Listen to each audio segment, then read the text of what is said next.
Сәлем достар, баршаңызға бүгін сіздерге керемет рецепттің құрамын бөлісетін боламын. Ішіне картошка қосылатын сырныкидің рецебі дәмі өте керемет болып шығады. Тіске басарға ұсынсаңыздар да болады, болмаса таңғы асқа ұсынсаңыздар да болады. Менің арнама тіркеліп, лайк басып, қоңыраушаны басып, жақсы пікірлеріңізді қалдыруды ұмытпаңыздар. Видеоны соңына дейін қараңыздар. Өте нәзік болып шығады, дәмі деген енді өте керемет болып шығады. Видеоны соңына дейін қараңыздар. Алдағы уақытта бұдан да керемет рецепттермен бөлісетін боламын. Ал бісмиллах деп біз кірісеміз. Осындай творогымыздың үстіне бір жұмыртқамызды салып, жақсылап езіп алуымыз қажет.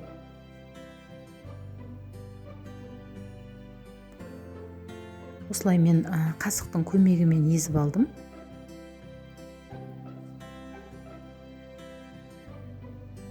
Алдын ала қайнатып дайындалып қойған менде картошка пюресі әбден езіп дайындап қойдым.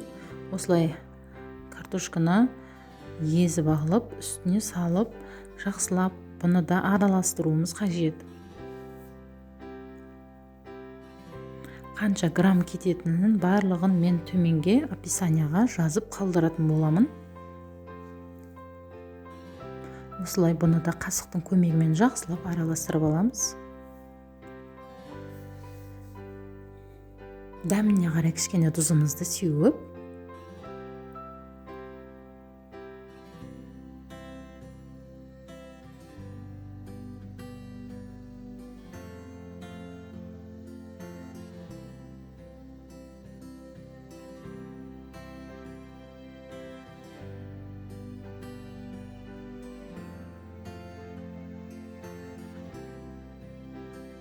барлығын бір келке етіп араластырып болған соң, үстіне біз үткіштен өткізіліп дайындалып қойған сырымызды саламыз.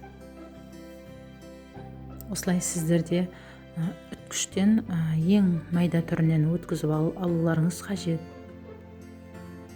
Бұны да қасықтың көмегімен жақсылап араластырып аламыз.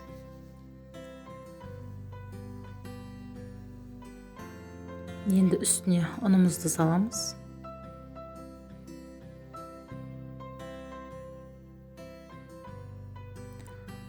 Ұнның барлығын салмайсыздар, бір-екі қасықты ең соңынан саласыздар. Өткен ұнға да байланысты кейде қамыр қою болып қалады.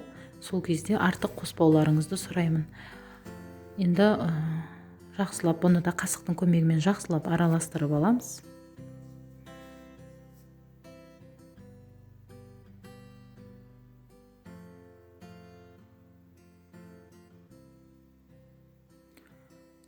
Өте қатты қылмаймыз, қамырымыз қолға жабысатындай болады. Қасықтың көмегімен істейміз, өткені біздің қолымызға қамыр жабысып қалай береді. Сол себепті қасықтың көмегімен ұнның үстіне салып, осылай қолымызбен форма жасайтын боламыз.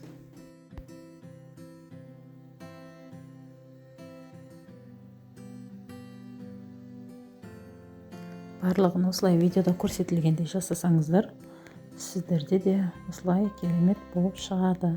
Қызып тұрған майымызға салып, барлығын қып-қызыл болып піскенше жай отта пісіріп алуымыз.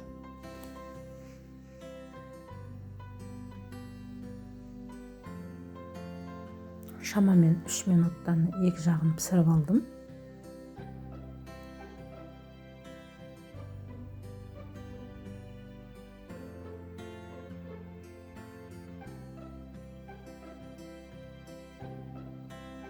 Мінекей достар, осындай болып томпиып көтерілетін болады.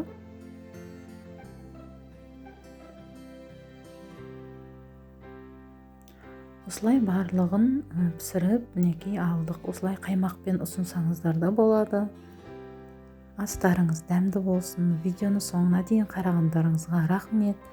Алдағы уақытта бұдан да керемет рецепттермен бөлісетін боламын.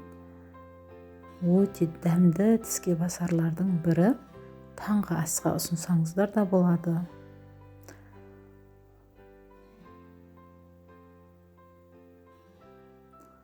Видеоны соңына дейін қарағандарыңызға рахмет. Сау саламат болыңыздар. Сіздермен бірге болған Жанар Баймұрат.